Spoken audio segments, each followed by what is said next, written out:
அல்லாஹ் மலிக்.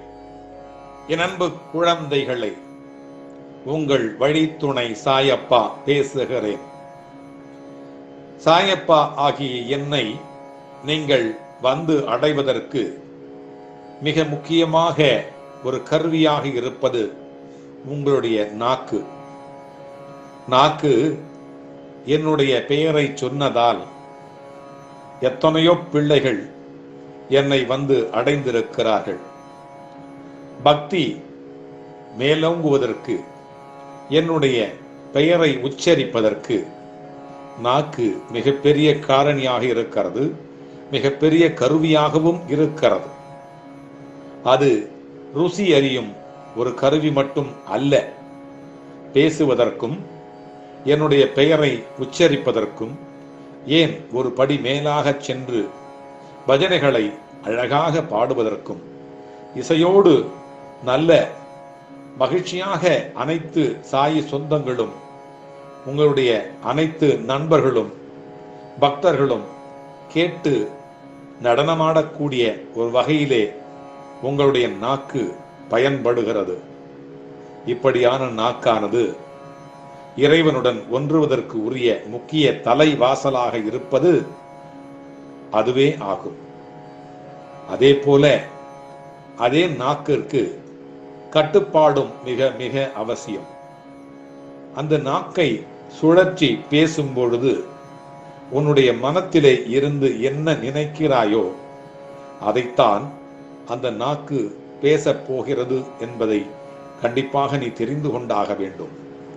ஆகவே அந்த நாக்கினால் பேசுவதற்கு முன்பாக கட்டுப்பாடோடு பேசிக்கொண்டு இருந்தால் உன்னுடைய நண்பர்களும் சரி, உன்னுடைய சொந்தங்களும் சரி, உன்னை கட்டுப்பாடோடும் உன்னிடத்திலே பேசுகின்ற பொழுது நீ என்ன பேசினாயோ அதே கட்டுப்பாடோடு அதே மரியாதையோடு உன்னை அவர்கள் கவனிப்பார்கள், உன்னை மரியாதை செய்வார்கள்.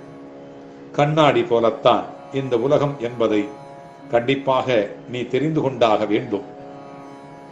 ஆக இதை போல நாக்கு பேசுவதற்கு, உண்பதற்கு, ருசியை உணர்வதற்கு இரண்டிலும் தொடர்புடையது.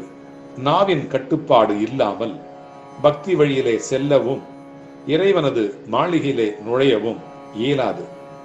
நீ விரும்புகிறாய் என்னுடைய துவாரகா மாயையை வந்து அடைய வேண்டும் என்று நீ விரும்புகிறாய். அதிலே எனக்கும் மிக மிக உடன்பாடு அதிகமாக இருக்கிறது. நீ எப்பொழுது வருவாய் வருவாய் என்றுதான் நான் காத்து கொண்டிருக்கிறேன். நான் சில நேரங்களிலே துவாரகா மாயையிலும், சில நேரங்களிலே சாவடியிலும், சில நேரங்களிலே குருஸ்தானத்திலும், இன்னும் சில நேரங்களிலே லெண்டி தோட்டத்திலும் நான் அமர்ந்து கொண்டிருப்பேன். நீயோ என்னை அங்கே இங்கே வந்து மாறி மாறி தேடிக்கொண்டிருப்பாய். நானும் உன்னுடைய வருகையை எதிர்பார்த்து காத்து கொண்டிருப்பேன்.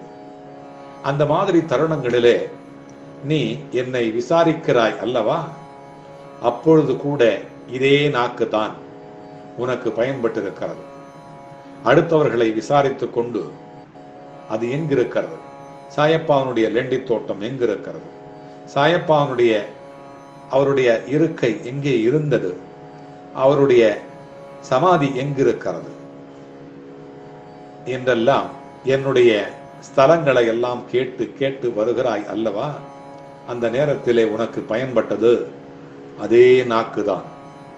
ஆகவே இந்த நாக்கை வைத்து எத்தனையோ பேர்கள் உயர்ந்திருக்கிறார்கள், தாழ்ந்தும் போயிருக்கிறார்கள்.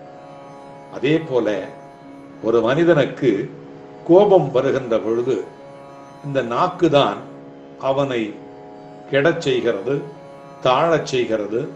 எதிராளியை எடுத்தெறிந்து பேசி இவனே அதனால் தாழ்ந்து போகக்கூடிய ஒரு கெட்ட ஒரு துர்பாகிய நிலைக்கு அவனை விழச் செய்கிறது. ஆகவே நாக்கை சரியாக பயன்படுத்திக் கொள்ள தெரிந்து கொள். பிறகு உனக்கு உயர்வுதான் வரும்.